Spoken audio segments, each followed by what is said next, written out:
ఓం నమో వెంకటేశాయ. ఈ సంవత్సరం విజయదశమికి ఒక ప్రత్యేకమైనటువంటి గుర్తింపు, విశిష్టత, ప్రత్యేకత, స్థానము ఉన్నాయి. దానికి కారణము సరిగ్గా 100 సంవత్సరాల క్రితం మన భారతదేశము పరతంత్రంలో ఉన్నప్పుడు స్వాతంత్ర్య ఉద్యమము చాలా పెద్ద ఎత్తున ఉవ్వెత్తున సాగుతూ ఉన్నప్పుడు 1925 విజయదశమి రోజున భారతదేశపు నడిబొడ్డు నాగపూర్లో ఒక 5 మంది యువకులతోటి ఒక సంస్థ ప్రారంభం అయింది. ఒక పెద్ద ఆయనకు ఒక ఆలోచన వచ్చింది. ఆ ఆలోచన ఏమిటి అంటే, ఇంత ఘనమైన చరిత్ర కలిగిన, పరాక్రమము, జ్ఞానము కలిగినటువంటి ఈ దేశము ఎందుకు పరతంత్రంలోకి వెళ్ళిపోయింది? ఒకవేళ మనకు స్వాతంత్ర్యం వస్తే తిరిగి మరలా ఆ స్వాతంత్ర్యాన్ని స్థిరముగా, శాశ్వతంగా నిలబెట్టుకోవటం కొరకు ఏం చేయాలి అని చెప్పి ఆలోచన వచ్చింది. వాస్తవానికి ఆ పెద్ద ఆయన కూడా స్వాతంత్ర ఉద్యమంలో పాల్గొంటూ ఉన్నారు. కానీ ఈ దేశము, ఈ సమాజము, ఇక్కడి చరిత్ర, ఇక్కడి సంస్కృతి, ఇక్కడ ఈ విషయాలన్నీ ఒకసారి పరికించిన తర్వాత వారికి వచ్చిన ఆలోచన, ఎందుకు ఇలా అయ్యింది? సత్యహరిశ్చంద్రుడు, రఘుమహారాజు, శ్రీరామచంద్రుడు, ఇటువంటి షట్చక్రవర్తుల చేత పరిపాలించబడిన భారతదేశము అసలు సమాజం యొక్క కనీసపు యోగ్యత లేని దేశాలు, జాతులు వచ్చి మన దేశాన్ని ఎలా ఆక్రమించుకొని పరిపాలిస్తున్నాయనేది ఆలోచన. అందుకు ఈ సమాజం పోగొట్టుకున్నది ఏమిటి, దాన్ని తిరిగి నిలబెట్టడం ఎలా? ఈ ఆలోచనతోటి ఆ సంస్థ ప్రారంభం అయింది. ఆ సంస్థను ప్రారంభించిన పెద్ద ఆయన పరమ పూజనీయ డాక్టర్ కేశవరావు బలీరామ్ హెడ్గేవార్ గారు. వారికి వచ్చిన ఆలోచన, నేను పెద్ద ఆయన అని ఎందుకన్నానంటే, వారు ప్రారంభించిన సంస్థ రాష్ట్రీయ స్వయం సేవక సంఘము. 1925 విజయదశమి ప్రారంభించే నాటికి వారి వయసు 35 సంవత్సరాలు. కాబట్టి 35 సంవత్సరాల వయసులో ఒక 5 మంది యువకులను, 15-16 సంవత్సరాల వయసు ఉండేటువంటి వాళ్ళని తీసుకుని వాళ్ళతోటి ఒక శాఖా కార్యక్రమాన్ని ప్రారంభం చేసి, అటువంటి వాళ్ళతో కొంతమందితో కలిసి కూర్చుని ఈ సంస్థకు ఏమి పేరు పెడితే బాగుంటుందని చెప్పి చర్చించారు. పెద్ద పెద్దవాళ్ళు చాలామంది, అనుభవజ్ఞులు, 50 ఏళ్ళు 60 ఏళ్ళు వయసు ఉన్నటువంటి వాళ్ళు అట్లా కూర్చుని ఆలోచించి పెట్టిన పేరు కాదు అది. ఏ సిద్ధాంతానికి ప్రాణముగా ఉండబోతున్నారో, ఏ సిద్ధాంతానికి ఆదర్శము కాదు ఆచరణగా ఉండబోతున్నారో, ఎవరి జీవితాలు ఈ సమాజము కొరకు పుష్పాల్లాగా సమర్పించబడబోతూ ఉన్నాయో, అటువంటి నూనూగు మీసాల నూతన యవ్వనంలో ఉండేటువంటి యువకులను కూర్చోబెట్టుకుని వాళ్ళతో నిర్ణయించబడినటువంటి పేరు రాష్ట్రీయ స్వయంసేవక సంఘం. అందుకనే రాష్ట్రీయ స్వయంసేవక సంఘంలో ఎప్పుడూ యువతే ఉంటుంది. ఎప్పుడూ యువతే ఉంటుంది. ఉన్నవాళ్ళందరూ యువతే అయి ఉంటారు.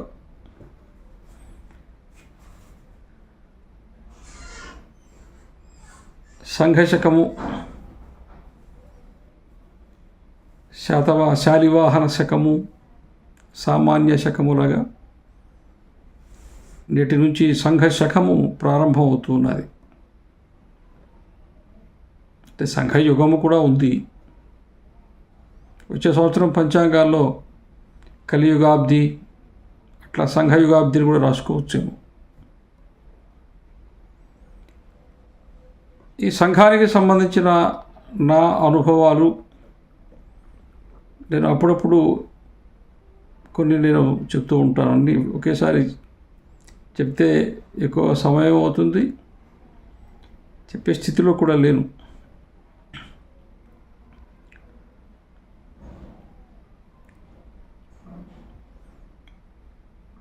ఈ కలియుగం ప్రారంభమైనటువంటి 5000 సంవత్సరాలలో భారతదేశంలో అనేక ఒడిదుడుకులు వచ్చినాయి. దేశంలో అంతర్గతంగా ఒడిదుడుకులు వచ్చినాయి. అదేవిధంగా బయట దేశాల వల్ల కూడా చాలా అతలాకుతలమైపోయింది జాతి.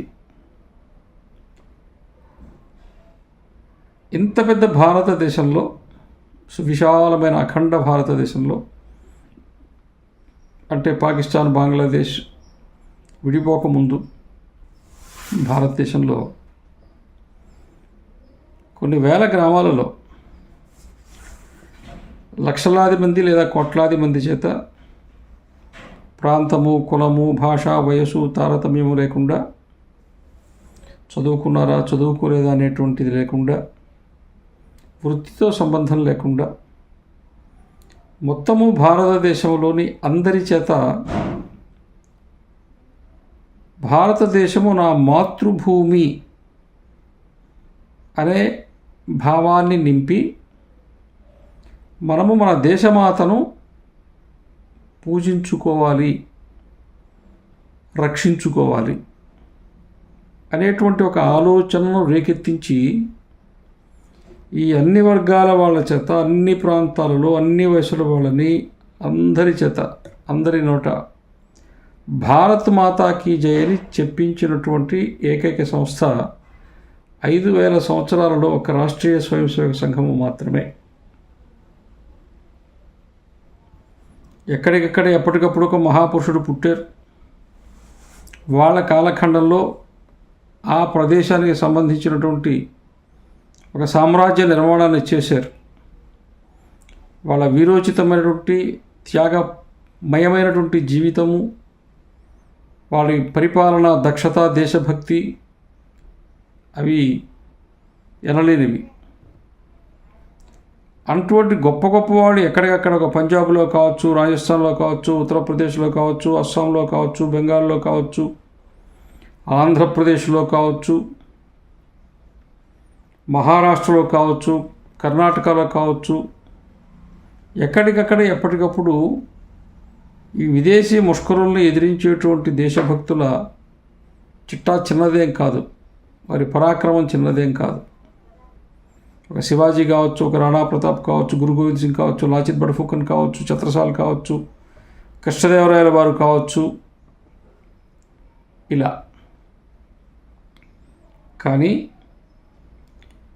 మొత్తము భారతదేశంలో ఉండేటువంటి అందరి చేత ఈ దేశం పట్ల ఒకే రకమైన భావన కలిగి ఉండేటువంటి ఒక అవగాహన అనండి, ధారణ అనండి, సంకల్పం అనండి, ప్రతిజ్ఞ అనండి, పూనిక అనండి, కార్యాచరణ అనండి, కార్యోన్ముఖం అనండి, కటిబద్ధత అనండి, మీరు ఏమైనా అనండి, అనుకోండి. కానీ ఈ రకమైనటువంటి ఒకే ఏకసూత్రత కలిగినటువంటి భావాన్ని కోట్లాది మంది హృదయాల్లో నింపేటువంటి పని గత 5000 సంవత్సరాలలో చేసిన ఏకైక సంస్థ రాష్ట్రీయ స్వయం సేవక సంఘము. 100 సంవత్సరాలు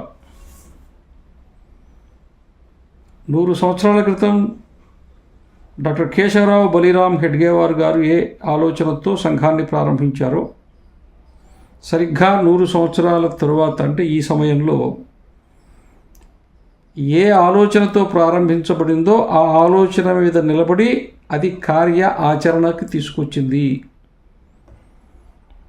దేశానికి స్వాతంత్ర్యం వచ్చిన తరువాత తిరిగి స్వాతంత్ర్యం కోల్పోకుండా దేశాన్ని మనము ఇలాగే నిలబెట్టుకోవాలంటే, మన సర్వసత్తాకమైనటువంటి మన సామ్రాజ్యాన్ని మనం ఇలా నిలబెట్టుకోవాలి, స్వేచ్ఛ స్వాతంత్ర్యాలతో మనం నిలబడాలంటే ఏమి చేయాలా అన్న ఉద్దేశంతో సంఘము ప్రారంభించబడిందో సరిగ్గా 100 సంవత్సరాలకి అదే ఈ రోజున మనకు కంటి ఎదురుగా కనపడుతూ ఉన్నది.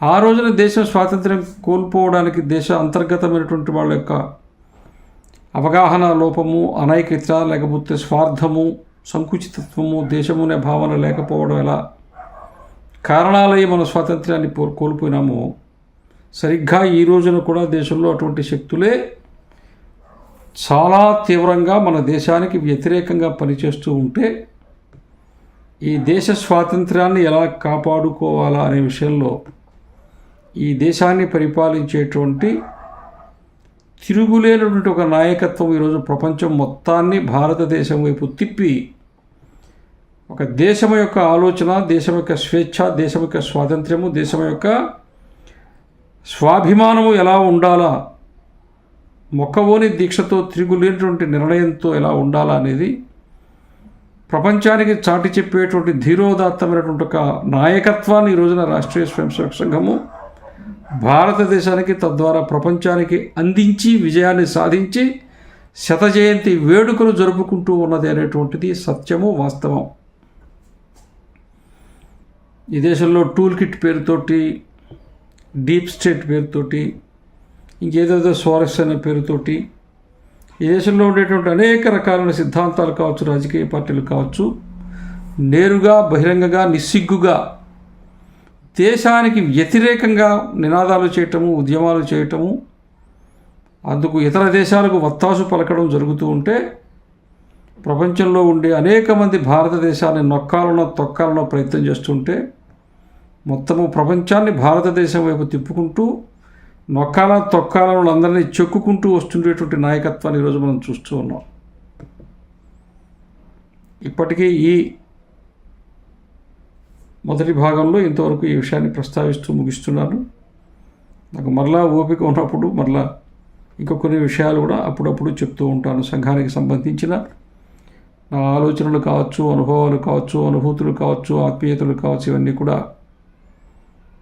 సమాజ రూప పరమేశ్వరుడికి చెందినటువంటి శరీర అంగీభూతులమే ఉన్న మనం కాబట్టి, మనకు అటువంటి ఏకాత్మత ఉన్నది కాబట్టి, అనుభూతిని చెందిన వాళ్ళం కాబట్టి, ఇందులో కొత్తగా వచ్చేది లేదు, మనకు పోయేది లేదు. ఏది ఉందో అది, ఏది కలిగి ఉండేమో అది. కాబట్టి ఆ భావాలను, ఆలోచనలు అందరితో పంచుకోవటానికి మరో ప్రయత్నం చేద్దాం. భారత్ మాతాకి జై.